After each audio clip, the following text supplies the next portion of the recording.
TV media gold news కి స్వాగతం. Welcome to MJ9 news. Telangana state Adilabad జిల్లా ఆదిలాబాద్ పార్లమెంట్ అభ్యర్థి విద్యా అధికారులు సుగుణను అత్యధిక మెజార్టీతో గెలిపించండి.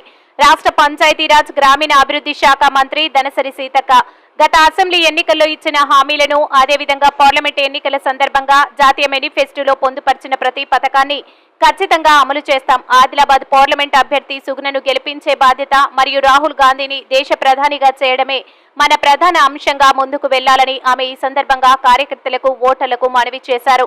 ఈ దేశానికి కావాల్సింది అభివృద్ధి, అంతేకాని కుల మతాలను విభజించే వాళ్ళు కాదని ప్రతి ఒక్కరూ విఘ్నతతో ఆలోచించాలని ఈ సందర్భంగా ఆమె కోరారు. నాటి మాజీ ప్రధాని మన్మోహన్ సింగ్ ప్రవేశపెట్టిన ఉపాధి హామీ పథకం ఇవాళ కోట్లాది మందికి జీవనాధారంగా మారిందని అన్నారు.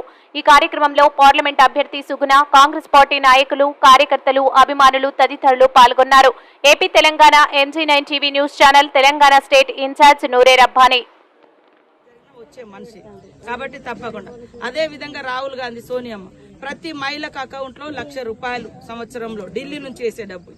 మనము ప్రతి మహిళకు 2,500. అది ఈ స్కీమ్ ఎలక్షన్లు అయిపోయిన తర్వాత పక్కా తప్పకుండా చేస్తాం.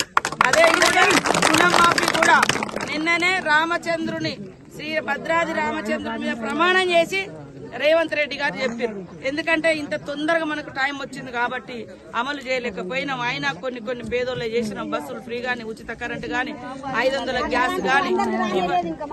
అవునమ్మా, ఇంకా కాలే, అప్పుడు 10 ఏళ్ళు కాలే, ఇప్పుడు చేస్తాం. అయితే మీరు ఆధార్ కార్డు మీ అవన్నీ కూడా చూపించుకోండి, మీకు లోన్లు కూడా వస్తాయి. తప్పకుండా మీరు అందరూ దయచేసి ఈసారి కాంగ్రెస్ ప్రభుత్వానికి వచ్చేటట్టుగా. సోనియమ్మ భర్త ఇందిరమ్మ కొడుకు రాజీవ్ గాంధీ చచ్చిపోయి 34 ఏళ్ళు అవుతుంది రేపటికి. 34 ఏళ్ళు రేపటికి. అప్పటి నుంచి ఇప్పటి వరకు వాళ్ళు ఏం పదవులు తీసుకోలే. ప్రధాన మంత్రులు కాలే, వాళ్ళు ముఖ్యమంత్రులు కాలే. కాబట్టి ఈసారి ఒక్కసారి ఇందిరమ్మ మనవని చేస్తే 5 లక్షల ఇల్లు ఉంటది, 2 లక్షల రుణమాఫీ అవుతుంది. ప్రతి మహిళకు సంవత్సరానికి 10 లక్షల రూపాయలు అకౌంట్లలో పడతాయి. ప్రతిరోజు కూలికి, ఈ 100 రోజుల కూలికి 400 పడుతుంది. ఇది పక్క ఆయన జిమ్మాదారి తీసేసి మాకు ఇచ్చిన అధికారం 2 నెలల్లో మేము అనేక చేస్తున్నాం. కోడ్ వచ్చింది కాబట్టి కొద్దిగా కోత పడ్డది. అందరికి ఉచిత బస్సు ప్రయాణం కూడా నడుస్తుంది. వీళ్ళు చేస్తారా అన్నారు, చేస్తాం తప్పకుండా. కాబట్టి ఒక్క అవకాశం మన ఇందిరమ్మ కుటుంబానికి ఇద్దాం. అది ఇవ్వాలంటే మీ ఊరు బిడ్డ, మీ కష్టాలు తెలిసిన బిడ్డ, ప్రతి ఇల్లు తెలిసిన బిడ్డ మన సుగుణక్క. కాబట్టి ఒక్క అవకాశం, ఒక పేదింటి బిడ్డకు అవకాశం ఇద్దాం.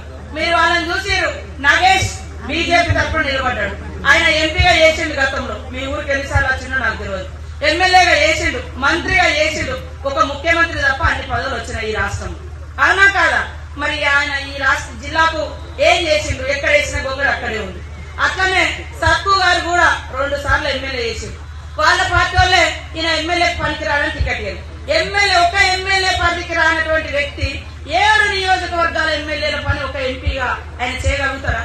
అలా తెలుసు టీఆర్ఎస్ వాళ్ళకి ఎట్లా ఓడిపోతాం, ఏదో ఇచ్చినట్టు ఇద్దాంలే అని ఇచ్చారు. కాబట్టి కొత్త వ్యక్తి, కానీ బాగా తెలిసిన వ్యక్తి, కొత్త ఏం లేని వ్యక్తి, వాళ్ళ లెక్క ఆస్తులున్న వ్యక్తి కాదు. కానీ ప్రజలే నా కుటుంబం అని బతికేటువంటి కుటుంబం, వాళ్ళ కుటుంబం, ప్రజల కోసం పనిచేసే సుగుణక్క. కాబట్టి తప్పకుండా చేయి గుర్తు కోటేయండి. మీ అభివృద్ధి, మీ గ్రామాల అభివృద్ధి నా బాధ్యత, ఎమ్మెల్యే బొజ్జు గారి బాధ్యత. సీతక్క మన సుగుణక్క గెలిస్తే సొంత ఊరు ఎట్లకైనా సంపూర్ణంగా మీ ఊర్లో 100% రోల్ మోడల్ గా అవుతుంది. మీ ఊర్లో అన్ని పనులు చేస్తుంది. ఎందుకంటే ఆమె కేంద్రంలో ఉంటది. ఈసారి కేంద్రంలో వచ్చేది కూడా కేవలం కొన్ని టీవీలను పెట్టుకొని మోడీ మేము వస్తున్నాం అక్షింతలు ఇస్తే అందరు మాకే ఓటేస్తారు అనుకుంటున్నాం. కానీ మేము అభివృద్ధితో వస్తున్నాం. మేము ఇచ్చిన మాట నిలబెట్టుకొని వస్తున్నాం చేయి గుర్తులో. కాబట్టి చేయి గుర్తుకే అందరూ ఓటేస్తున్నారు. ఈ నిన్న మొన్న నేను కూడా కేరళ పోయినా, వైనాడు పోయినా, రాహుల్ గాంధీ కోసం ఎట్లా ఉన్నది ప్రచారం చేద్దామని.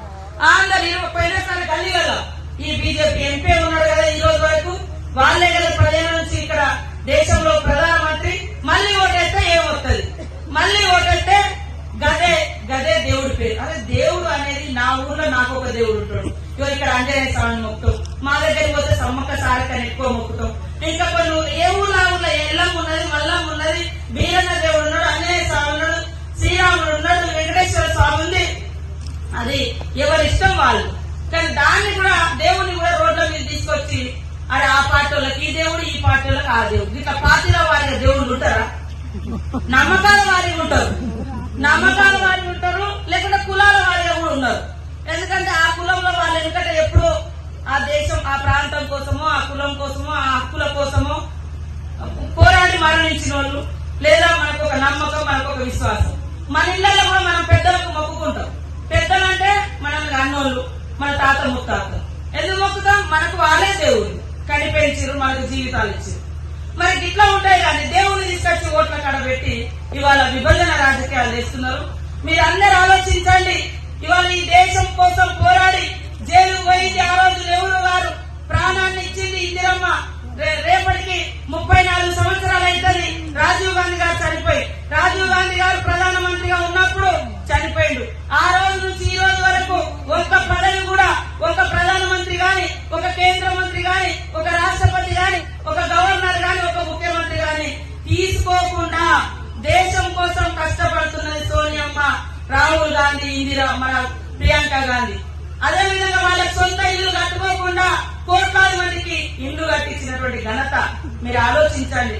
ఒక్క అవకాశం ఈ దేశం కోసం ప్రాణం ఇచ్చినటువంటి వాళ్ళ కుటుంబ